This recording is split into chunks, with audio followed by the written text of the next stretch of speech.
Welcome to the Conversion Aid Podcast, where we help software entrepreneurs to take their business to the next level. Each week, we interview proven industry experts who share their strategies and insights to help you create software that sells. Here's your host, Omer Khan.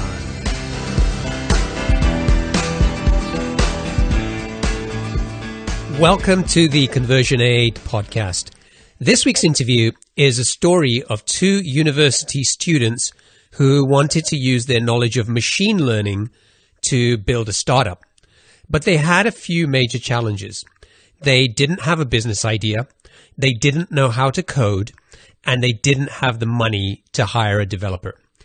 In this interview, you'll learn how they came up with the right business idea, how they were able to self-fund the business, why they walked away from $1.5 million in VC funding, and how they grew their idea into a business with over 100 employees.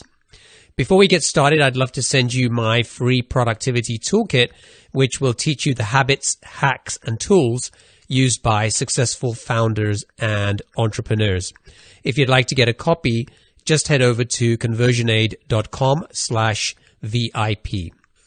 Also, a special announcement. I'm currently developing a plan to launch a premium version of Conversion Aid. This would be a membership-only site with access to more in-depth interviews and tactics, training courses, and detailed roadmaps to help you build and grow your software business.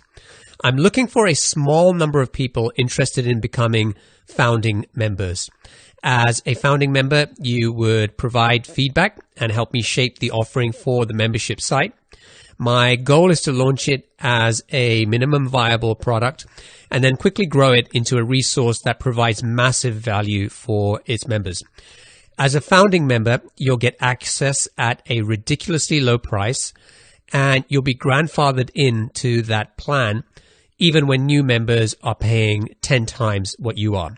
So if you're interested in becoming a founding member, just go to conversionaid.com/membership to get on the wait list. There's nothing to buy right now, and there's no commitment. I just want to know how many people are interested in participating in this early program. And then if you sign up, I'll let you know when we're ready to start. And at that point, you can join the program if you're still interested, or just ignore it if you're not. So again, that's conversionaid.com/membership. Okay, let's get on with the interview. All right, today's guest is the co-founder and CEO of Optimove, a SaaS product that uses its predictive customer modeling technology to help marketers understand customers and create personalized marketing campaigns. The company was founded in 2009. It initially started out as a consulting business, and the co-founders used the revenue from the consulting side to fund the SaaS business. In 2012, they were offered $1.5 million in VC funding and decided to turn it down. And they continued self-funding the business until this year when they raised $20 million in their first round. The company has over 100 employees and is based in Tel Aviv with offices in New York and London. So today, I'd like to welcome Pini Yakuel. Pini, welcome to the show. Thank you for having me, Omer. It's a pleasure being here. Now, let's start by talking about Optimove. I kind of explained to the audience a little bit about the product of the business, but in your own words, what does Optimove do? For sure. So Optimove's mission is essentially to help brands to communicate with their customers in an emotionally intelligent manner. So we want a company or a brand to talk to its customers and let those customers feel as if they're being seen, as if the brand gets them, understands them, kind of like to mimic the same experience you would have when you talk to a very intelligent human. So essentially, that's the overarching concept of what we try to achieve. So let's go back to kind of 2009. How did you come up with the idea for this business? I was doing my master's in operations research, and I met my partner at the time. He was doing his PhD in machine learning, And we were like, yeah, there's some problems we could solve together. We had a good chemistry, and we kind of like wanted to take this journey together. We knew that we want to do a tech business, and from our department, which was the Industrial Engineering and Management Department at the Tel Aviv University, we knew that the only thing that's computer science related was machine learning and data mining. So that was the obvious kind of like route we took. And from that point, we knew we don't want to solve problems in the realm of inventory management, supply chain management, because these words are pretty kind of like they're pretty gray in terms of the way they're perceived. There's some interesting problems and difficult problems in these worlds, but they're pretty gray. And we wanted to go to a place which is more kind of like sassy and hyping and that has some more celebration in it. And I think once we understood that we can do what we do in the world of marketing and customers analytics, I think this whole customer centricity revolution was also going on at the time, kind of like it was already going on. So this what kind of like geared us to that direction, but we started only with that. So we only had this kind of like direction we want to utilize machine learning because this is what we know. We don't know anything else.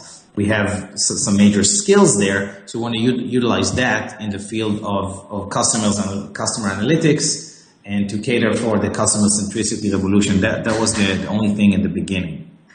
And how long did you guys kind of play around with the ideas before you kind of came up with a solid problem that you were going to go and tackle? Right. So absolutely, I think it was like 4 to 6 months at the beginning. What we did was we started working together, and we started meeting with businesses. We started meeting with companies. We met with a telco company. We met with big retailers, and we're asking them some kind of like which types of problems you guys are having.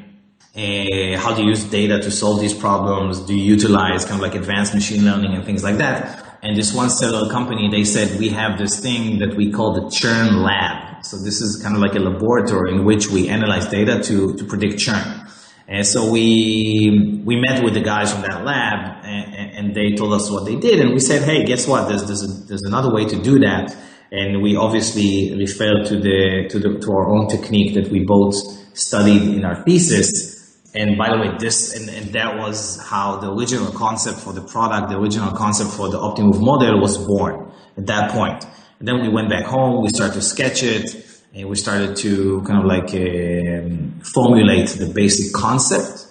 And this is when the concept was born. It was perfected, reality proven during our work with customers and with actual data.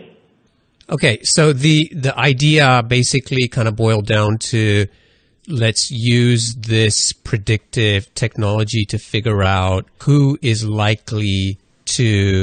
existing customer is likely to cancel their account or is about to do that or is not engaged, and then how can we help to identify those people as early as possible so that the business can do something about it. So it was born from this notion of because that place, it was the churn lab, but this technology, and it's called the MDP, Markov Decision Process. This technology is kind of like a meta heuristics that is applied in many, many different fields, but nobody did it in the field of customer marketing or customer analytics, and this is our secret sauce. This is the innovative thing that we bring to the table.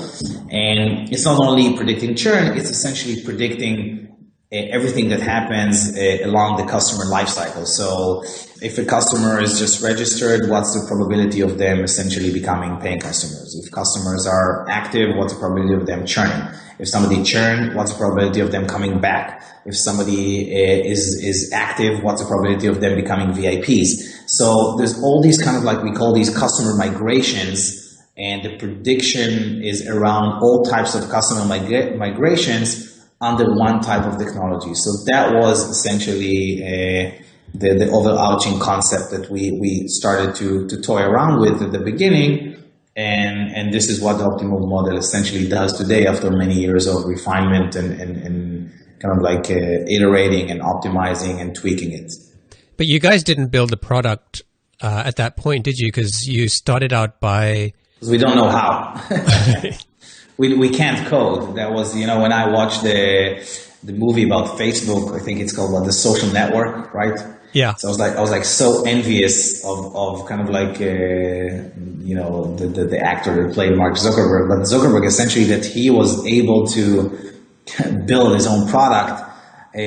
Maybe it turned out to be good because it built other types of skills that we've acquired as entrepreneurs and that I personally acquired. So maybe it was even better. I don't know. But at that point, I was very much envious because I needed to have money to pay developers to build the product. So you're right. We had no product at that point. It was just kind of like equations and formulations and pseudocodes and things like that. And so you decided to start consulting. Was that just a means of figuring out a way to raise some revenue? Yes, absolutely. So we met a couple of VCs because we weren't, and we immediately figured out that's kind of like, it's not for us. We're not ready yet. And I mean, it's not yet. And we felt like we had time. We felt very kind of like freed. And we just said, hey, and meeting with people, it got us to the initial idea. We say, hey, let's meet companies. Let's see what's their challenges. Let's try to help them. And then when we would meet companies, we would pitch our model. We would show that very same algorithmic concepts. And people would say, you know what? This seems very smart.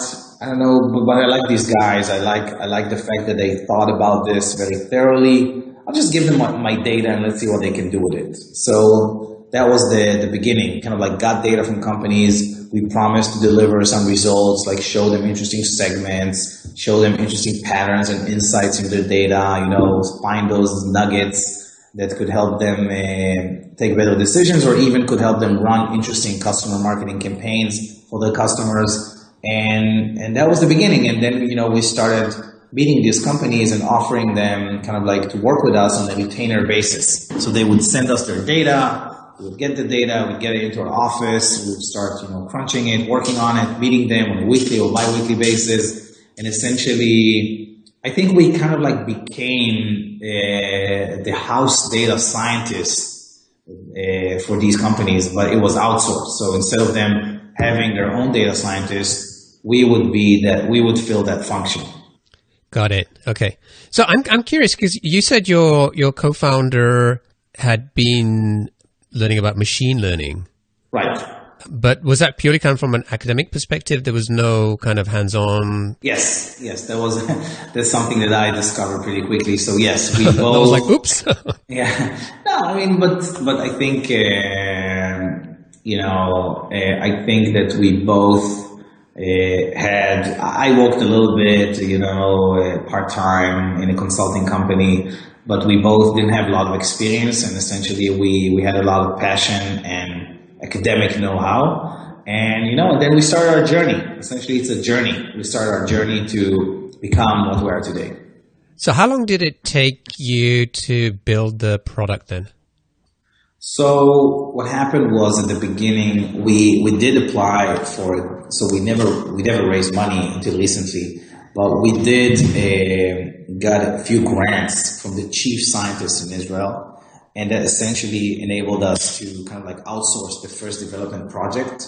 So we got, I think it was at the beginning something like, it wasn't that much, like $30,000.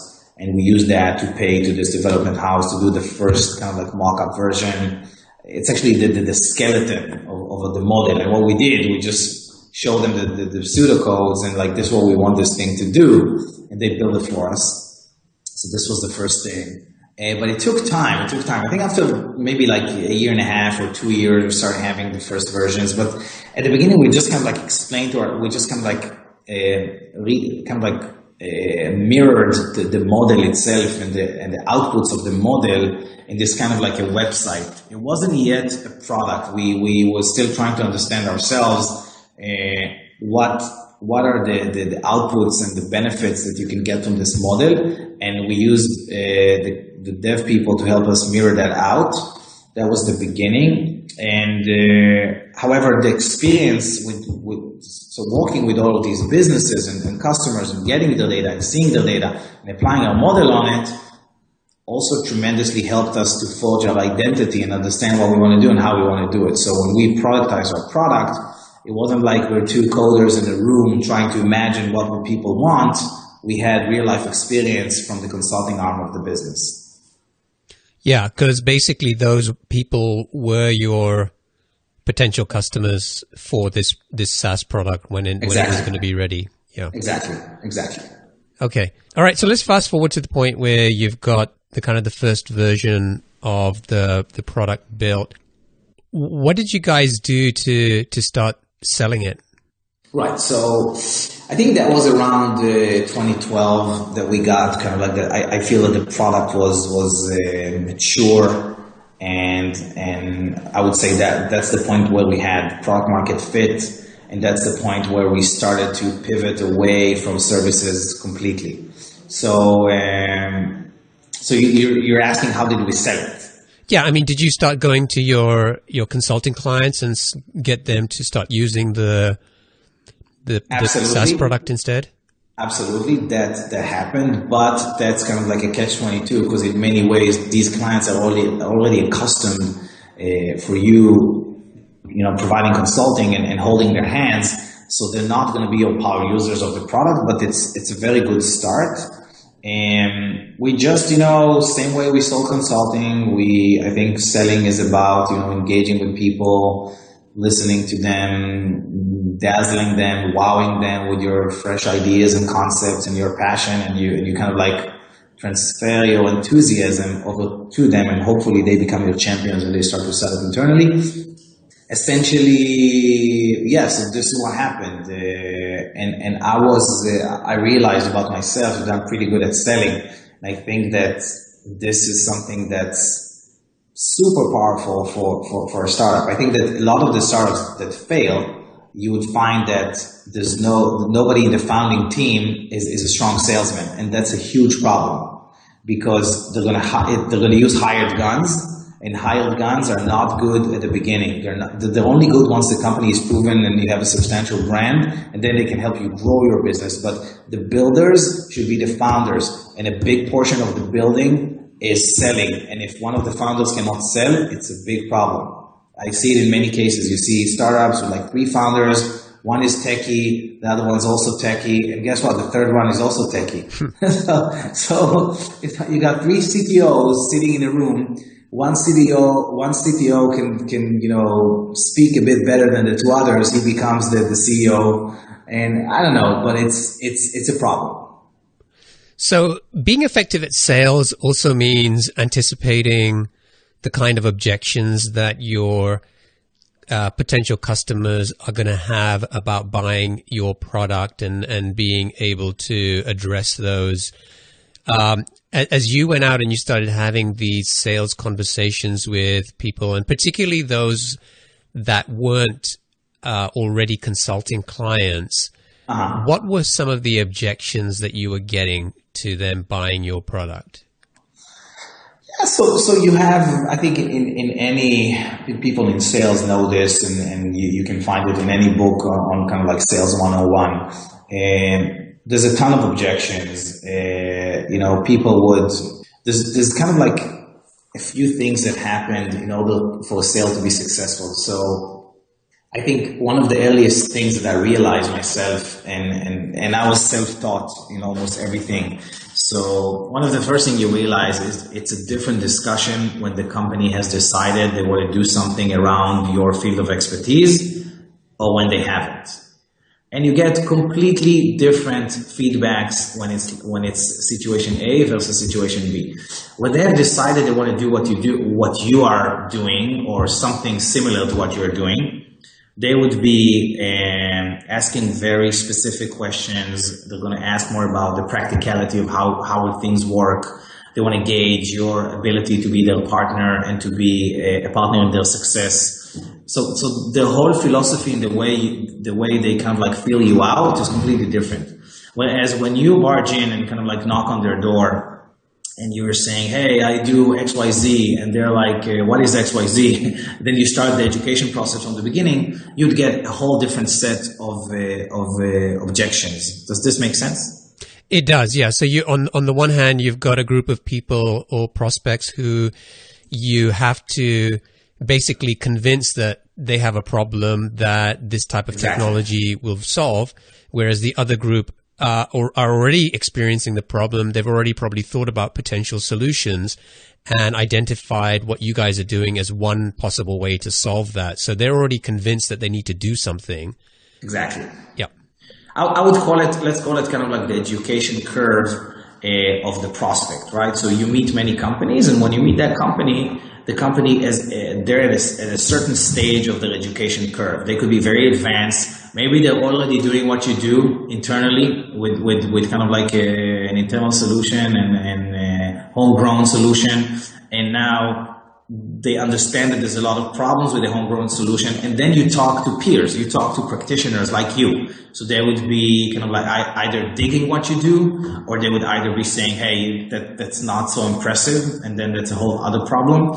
So this would be discussion with practitioners. This is kind of like the top level of education. And then maybe you can show them that you are the next kind of like evolutionary step in that field. That's obviously amazing, because you're perceived as even more innovative than what they do today. And then there's the beginning of when people would say, I'll give you an example. Why should I do segmentation? What's the difference? I just blast one email to all of my customer base that's super efficient. It doesn't matter. What you're saying is so expensive, and I need to build a whole team, and I need to start to create different kind of like versions of my content, and you're still kind of like pitching the story of why CRM works, why being customer centric is important, why personalization works. If you're still pitching that story, it's a different conversation.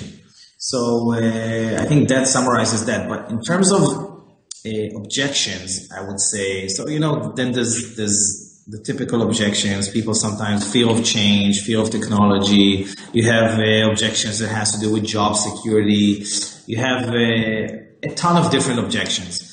But the way you handle these is, I think, that you just iterate and get better in every meeting. So you'll get chances, because guess what? People are pretty predictive. If you talk about the same topic and you do the same conversation with company X, then company Z, then company Y, the same questions would start to pop up. And then you get to practice, right? So you answer once like this and you see the response. You answer another time, you see the response, and you see what makes them, and then you perfect it, right? So you perfect it, so you know how to handle different types of objections. Were there other competitive products around at that time when you were having these conversations back in, I guess, 2012?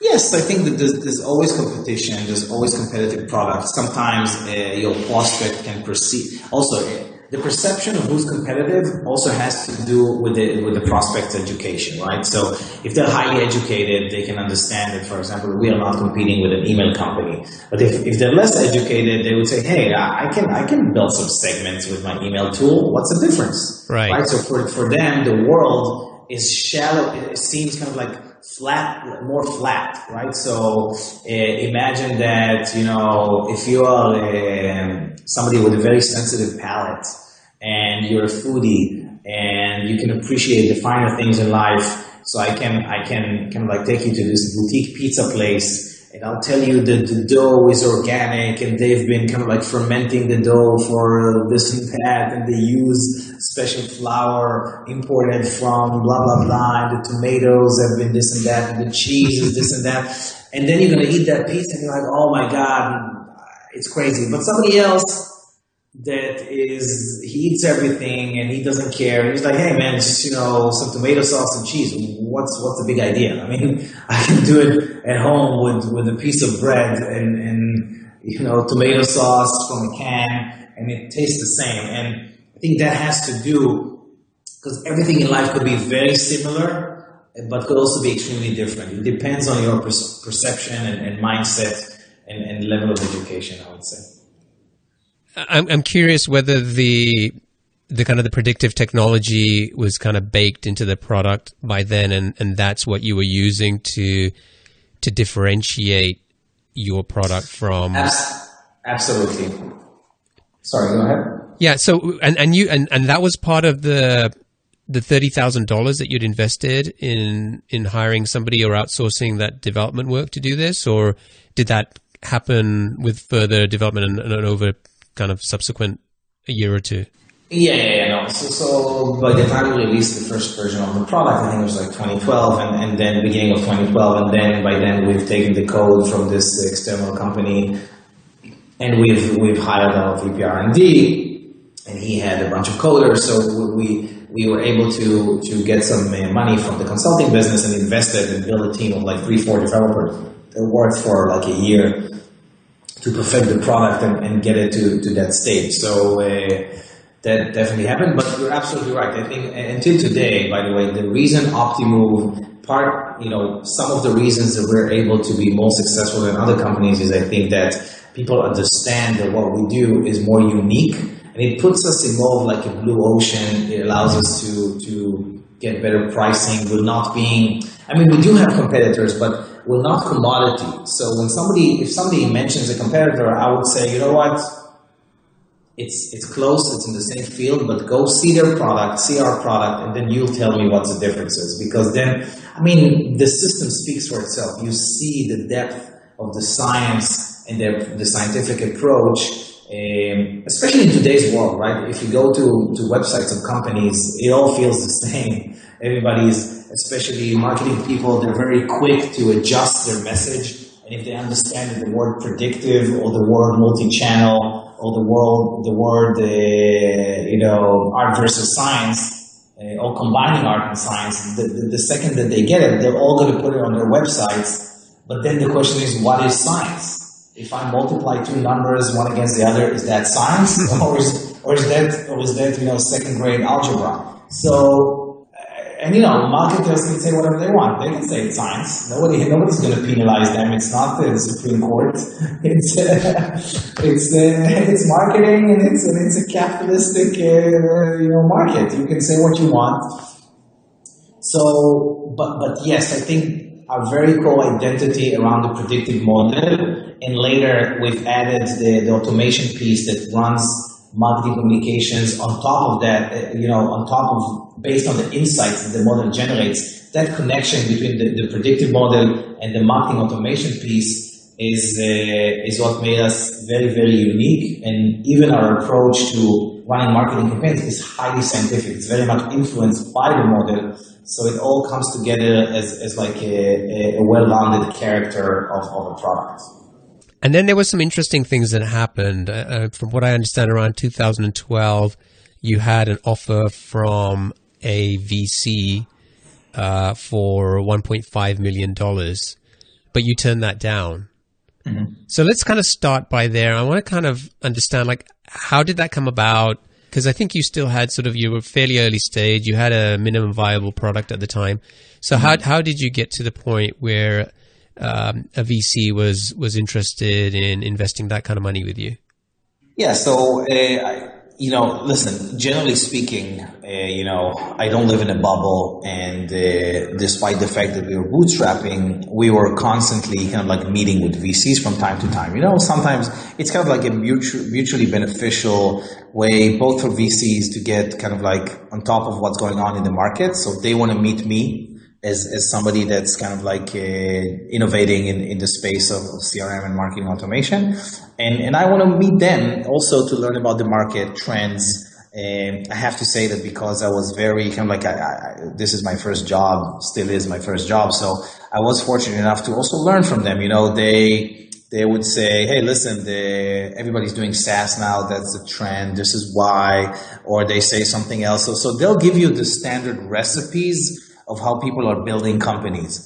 Now the question is whether these recipes fit you or not. It's a question for you as an entrepreneur to take. So I would take the basics sometimes from them. I think a lot of their recipes are wrong, and it's a problem for people to use these recipes because it doesn't work for any company, and it's just a raw average of what companies are doing, and that's dangerous to use these recipes as is. So I've been always meeting with VCs, and I saw some value in it. Were you meeting with them to pitch the business for funding, or were you meeting with them to get feedback?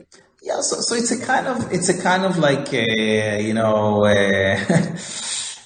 kind of a meeting where you play kind of like you're being more distant. You're saying, hey, listen, guys, I'm bootstrapping the business. I'm profitable. I don't need the money right now, but I'm happy to explore opportunities. So that's kind of like the way you start.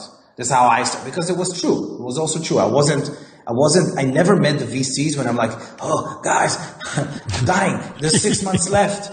My burn rate, please save me. I mean, it was never the case like that.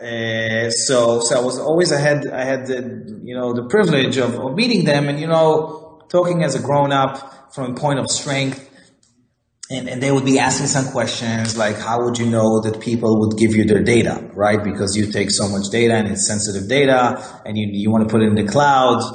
How do we have certainty in the fact that people are going to give you their data? And I was like, I don't know. I mean, the cloud revolution, I guess everybody's doing that. It's going to go there. And it did go there. But I didn't have, when they're not excited enough, they will come up with the analytic side of their brain would start to work overtime, and they're gonna make all these questions but when they're excited about the story, the analytic part of the brain shuts down, and they're just excited and they explain to themselves why it's amazing.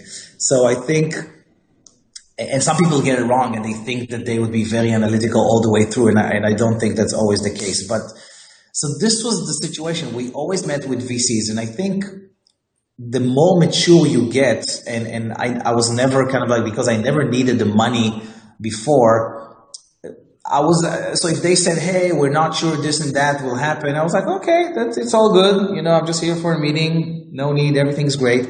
But when we got more and more mature and they're like, how would we know? And I said, because I have 10 clients doing that. How would we know that people are going to buy from you remotely, right? Over the phone, over the web? Because I have a few people doing that. Here, it's proven. Talk to them. So once you kind of like overcome all these hurdles, and it's no longer a hypothetical question, it's a proven thing. You get over these hurdles, and then they get more and more excited. And of course, there's a lot of people selling dreams, and that's fine. And it's a part of the VC job to buy a dream and to invest in something that could be great, but it's not proven yet. And I was never in that situation, because I was never, I wasn't sure I wanted it. So I was kind of like being standoffish in these types of conversations. So that was a great place to be, because not only did it probably put you in a better mindset to have those conversations with those people, but if potentially you did want to start negotiating, it put you in a stronger position to negotiate with them.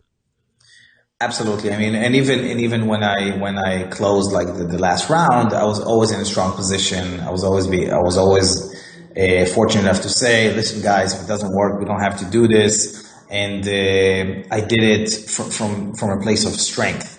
So yeah, I think that's listen, not every business can do it, right? If you're if you need to build a new storage device and you need to buy equipment and, or if you're developing a drug or a revolutionary medicine, you're not able to do it without funding, because you have to get it from day one. You're not able to sell services. But since our business, eventually a SaaS business, you need laptops and people to pay them salaries, and that's it. It's more nimble in that sense, and you can generate revenue and progress like that. So why did you turn down the $1.5 million offer? So I've always been kind of like going through this love-hate relationship with VCs, okay? On one side, the planet tells you that this is what you need to do, because the minute you start doing well, every week you get 2 or 3 emails from this junior analysts and VCs. They start the email by saying, hey, I'm Chris from this and that fund, and we are a 7.5 billion fund. We're super excited about your story. We're impressed by your growth. Let's talk. And you get these emails every week, and you read stories because the media loves it, right? The media loves to cover stories about funding and money, because you can say this company just raised this and that. So it's always more yellow in a sense, and it's easier to report about. However, I think this is kind of like the pressure. Like the planet tells you that this is how you should build a company. You're being pressured by everybody around you to get funding, and you're also being pressured by yourself, because at the end of the day, running a business is a very lonely exercise. You're there on your own, and not only that you're there on your own, you're not sure if that thing is even real, right? So you have a real kind of like identity crisis and issues, because you have some customers, but you might not be profitable, or you may be working with a sub-segment of customers, and maybe that's not going to work with other people, and you're always kind of like feeling on the edge.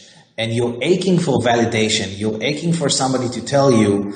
The way to get validation, obviously, you can wait a few years and mature and forge your identity and become a successful company and say, that's it. We are the thing. We are for real. It's a real business. We're no longer a startup. It's an actual business that generates money and it's profitable. But that's a very agonizing journey. And I think most entrepreneurs, especially younger ones, you just want the VC to save you. You want to, hey, can somebody please give me some money and tell me that I'm real, or at least that they think that I might be real. Right. And I can show my mother and my grandmother, and I can send the article of the press release of me raising money, and they can say, hey, you're a good boy. I always knew something's going to turn out of you. So I think that is so true, and this is essentially the innate fear of every entrepreneur, and the VCs, they can cater for that because they give you validation and legitimacy. They pat your shoulder and they say, listen, you're not hallucinating. What you're doing could be good. And you would love to get it. So, however, I think if your company is not born with VCs, and this was my case because I was bootstrapping from day one, at a certain point, you have a real thing. And let's say we talked about the company kind of like forging its identity and growing up just like a teenager. Let's say at a certain point, your company is like a 10-year-old child. It has a personality. It has its characteristics. It talks. It's funny. It's cute. Well, maybe it's going to be the president of the United States, and maybe it's going to be a nice plumber, right? But you don't know at that point. And sure. At this point, you're already emotionally attached to your company. You're already kind of like, the company is your baby. Just like a lot of people say, right, it's my baby. That's very much true. Emotionally speaking, that's the way you feel. And you're the parent of that company. And you know that if you're going to, VCs, they don't care. They see it as a very cold, calculated business. What they want to do is to take this 10-year-old child and inject money, or let's say steroids, into that child, and they want to see muscle tone being built up, and they want to see it quickly. If that doesn't work and it dies off, they don't care. They move on to the next one. That's the way the mechanics of their business work. I mean, they expect most of their investments to fail anyway. Right. And they say, exactly. We'll infuse steroids into like a bunch of 10-year-old kids, and one of them would have the DNA to become a giant, and that's amazing. And then we're going to talk about this giant all over the press, and everybody's happy because that's the model. Whereas for the entrepreneurs of the other 9 companies where their baby has just been killed, it's a problem. You feel maybe it's too early, maybe it's not the right time. And I always felt that I would be in a situation of constant conflict in terms of velocity. They would kind of like pressure me to do things sooner, to do pre-hires, to do pre-things. I was very much scared about what's going to do to the culture of the company, what it's going to do to me. Maybe I was not ready as an entrepreneur. I was not savvy enough. I was not skillful enough. Today, I'm battle trained. I mean, I know the market better than my VC. I know I've been there, done that. I've seen a lot of things. I'm older now.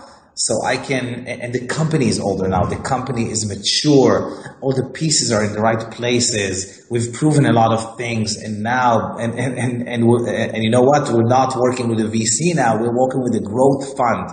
So we have kind of like skipped the VC stage, And now we work with a growth fund. In a growth fund, they're looking for a real business. They're looking for good multipliers, but they're not looking for the company is real. They're not investing in crazy dreams. They're investing in real businesses that have a strong growth potential, which is something that I think we have. And all of a sudden, I found myself aligned with these growth partners. And I have the same philosophy. And I said, this is something that I could do. The company is ready. Now is the good time. But it's only 7 years after almost 8 years after we started. It's funny you say only 7 or 8 years after. I think for a lot of people, they'd be feeling like, why didn't I do that in year one? And if I didn't achieve that in the first year, I must be doing something wrong. Right.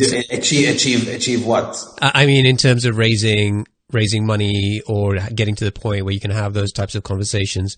And you talked a little bit more about that earlier when you talked about the velocity of the business, that you guys, I think you'd spent probably 2 or 3 years from the point where you decided you wanted to build something until you actually had a working product that you could go out and sell to customers.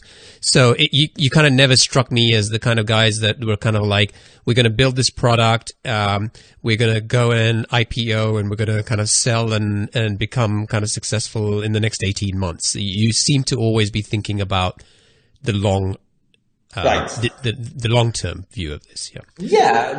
Statistically speaking, that would be a foolish notion, right? It happens to some companies. Listen, if you're in a position that I think entrepreneurs that happen to stumble upon something very big or aim to go to something very big and it does work, they feel it, and then it makes perfect sense for them to accelerate and to press the gas pedal as hard as they can.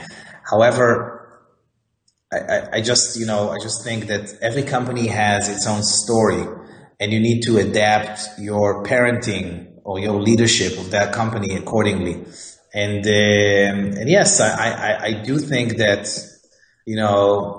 patience is the name of the game, right? If it's not just a cliche, it's true. I mean, even, hunters in nature, I'm a big nature buff, by the way. So, a lion, she would get a hit 1 in every 5 tries. So it's 20%. And this is one of the best hunters in nature. So 80% of the time she fails, and sometimes she sits and waits for 4 hours, in the bushes or something. Right. So, patience, stamina. However, I would say that what I did take from the VCs and from the discussions with them, I did grew as hard as I could organically. So I'll give you an example. I never took out dividends. I always underpaid myself, and I've always invested a ton of money back into the business, and I did that ferociously and as fast as I could. So the minute I sniffed that there was a place that we are ready, like if I thought that our marketing team is ready for something, then I did it super fast. Then I did it like crazy aggressively. So we were able to grow like 100% a year over year most of our time as a business, because we grew organically, but when we felt something is right, we were very much aggressive on it. So I think if the audience shouldn't get a notion, an erroneous notion that says that, just take it step by step, slowly, you'll get there. No, you should be competitive. You should be aggressive. You should be, attackful. And if you feel that something is right, execute on it, with the highest quality and the highest speed you can, because speed does count. However, don't be in a situation that you're doing things that you're taking a lot of bets. Like, hey, I don't know what's going on, but I have a lot of money. I just try to hire this guy, that guy, and see what works. This I don't like.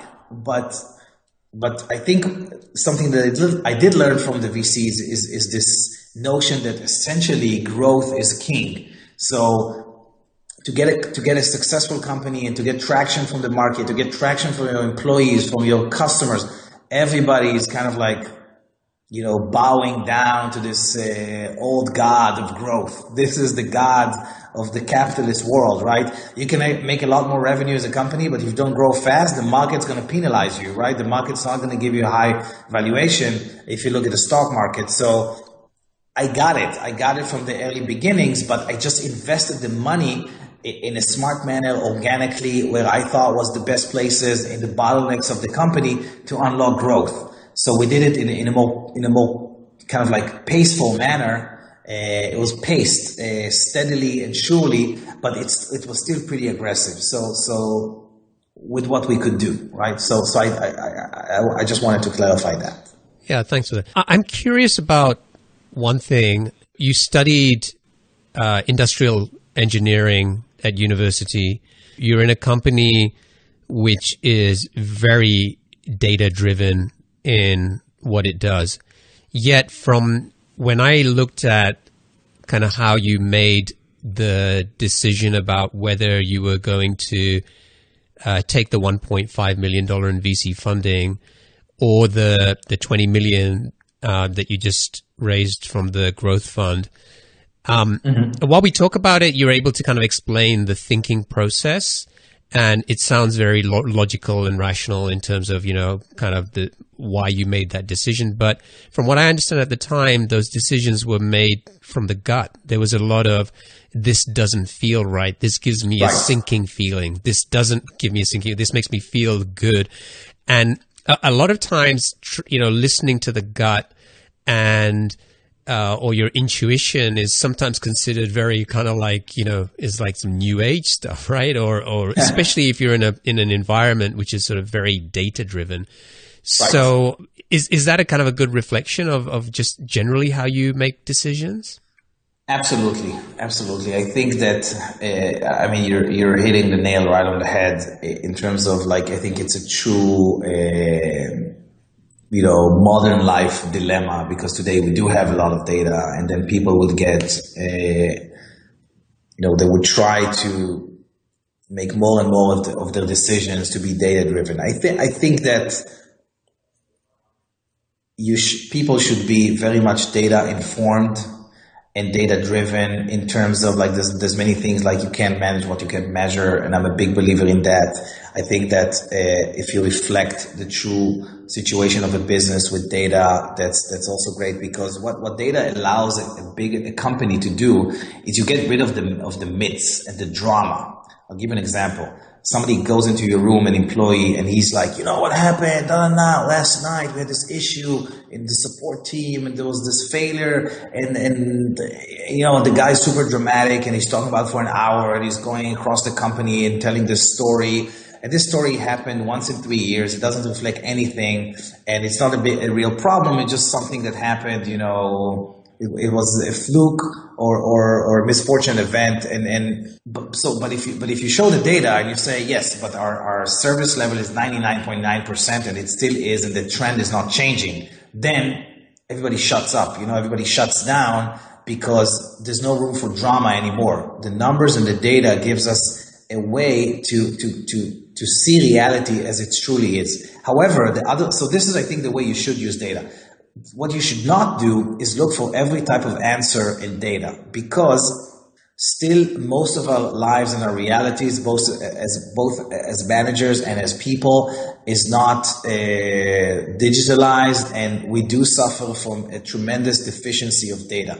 Because of this deficiency, our human brain and our ability to perceive data from multiple dimensions. If you talk to somebody and you just hear their intuition in the way they speak, if you have a true sense of your identity and your story as a company, you know not to do something. And I don't care if somebody shows me a research that Harvard Business School is saying that the next big thing is this and that. If it's not in my company's identity or so we should not pursue it, because it's not in our DNA. And even if we try to, we're probably going to fail because we don't have the passion or the talent in-house to do that. So I think that what makes us amazing at deciphering different situations as human beings, and you can call it intuition, gut, whatever you want, but it's also a data-driven process just run by your brain, and it's based on on different types of dimensions in the data. Some of it will be qualitative, some of it will be quantitative. Sometimes you're going to rely on gossip. You're going to rely on something that a person you trust told you. You're going to rely on a study you read. So we accumulate tons of bits and bytes of information. We have our own experience and things that we saw happen and work and don't work in the past. And based on that, we have this feeling that something would work or would not work. Something suits us or doesn't suit us. Something and I think this is the best way to grow a business, even in modern reality where we do have so much data around us. That's a really interesting way to think about it. I never even thought of it that way, that, as you said, a lot of the times your brain already has a lot of this data. And when you're in those situations where you need to make a decision, maybe your brain is kind of making these calculations at light speed, and the output of that is a feeling, right? This feels good, this feels bad. And you're exactly right. And by the way, there's a lot of studies about that. There are things that happen in kind of like your cortex and your conscience, but there's a lot of things happening in I think it was in the cerebral brain. But essentially, yes, let's not forget, our brain is probably the most advanced computer ever kind of like seen on this planet. And yes, it's absolutely happening like that. And we remember things and we have emotional memory. And sometimes it could also lead us to bad places, right? Sometimes it could take you to, this is why some people do it better than others. Yeah. I think it's that it's a skill in terms of learning those feelings, the gut kind of feelings that you get. And knowing when you're getting a good signal that kind of is going to help you make the right decision versus when you need to still kind of go and maybe back that up or get additional data or whatever it is you need to make that decision. It's a fascinating topic, and I'm sure it's something we could talk about for hours. For sure. I want to get onto our lightning round. So I'm going to ask you a series of questions. Just try and answer them as quickly as you can. You ready? Beautiful. Yes. What's the best piece of business advice that you've ever received? So in one of the books I had in my first degree, the title was Learn by Doing. So I think that's the best. This is something that I've been following, and learn by doing. If you want to get something done, roll up your sleeves, start to kind of like get real feedback from real customers, real people. Fall down, get up, iterate, improve, constant improvement, Kaizen, all of those things. I think life would give you always a ton of opportunities to change and improve. You just need to see that and do it. What's one attribute or characteristic in your mind of a successful entrepreneur? Not having a plan B. Not having a plan. I think I heard Will Smith talk about that once. Okay. That's a good one. What's your favorite personal productivity tool or habit? So one habit I have is if something takes, I think it's from one of the books, Getting Things Done. So if something takes less than 2 minutes, I do it now, even if it intercepts me in the middle of something else. And another thing I do is I try to combine many tasks together, the ones that are related, so and treat them as a kit. So if you need to do something that's comprised of 3 things, do them. Don't break them down. So if you do one and then let the other 2 wait for the next day or the next day, it's a big problem. I just try to do everything. So I have one email, another email telling this guy, another email, another. So I'll do 4 or 5 tasks together, all related to one kind of like meta task, if that makes sense. Yeah, totally. What's a new or crazy business idea you'd love to pursue if you had the extra time? So there's a lot of things I want to do still in Optimove, but a crazy idea is kind of like opening up a restaurant that serves very simple food, like, a bowl of cereal with milk, a simple, toast with cheese and like food you do for kids, super, super simple, and just a fun place with no fancy herbs and Brussels sprouts with God knows, Yeah. Seriously, I would pay to go to a place like that Me every week. too. Me too. I just want to sit there and say, hey, there's a simple pastrami sandwich with just bread and mayonnaise. There you go. Yeah, that's all you need. It's like, what's an interesting or fun fact about you that most people don't know? So I'm married to an actress, and I have a lot of kind of like artist friends. And finally, what is one of your most important passions outside of your work? So I'm a big nature buff. I like to watch, a lot of types of National Geographic, and I learn a lot from that, in terms of strategy and life and just, internal wisdom. I love that too. I've been watching a lot of those, the BBC Planet Earth shows lately. Amazing. Love that stuff. Yeah. Yeah, amazing. Cool. Pini, thank you for joining me. It's been a pleasure. I really enjoyed having this conversation with you. If folks want to find out more about Optimove, they can go to optimove.com. Right. And if they want to get in touch with you, what's the best way for them to do that? So just like, go to my LinkedIn page, ask me to be your friend. I approve everybody, and then you'll have my email and you can contact me. Sweet. Beautiful. Awesome. Listen, it's been a pleasure. I appreciate the time you made and for sharing your experiences and insights. And I wish you all the best with Optimove and to your next big milestone, whatever that is. Thank you so much. We're going to need it. Cheers. Cheers, mate. Bye-bye. Thanks for listening. I really hope you enjoyed this interview. You can get to the show notes by going to conversionaid.com/131. That's 131, where you'll find a summary of this episode and a link to all the resources that we discussed. And if you enjoyed this episode, then please show your support by leaving a review on iTunes. It really does mean a lot to me, and I read every single review. The easiest way to do this is to go to conversionaid.com/iTunes.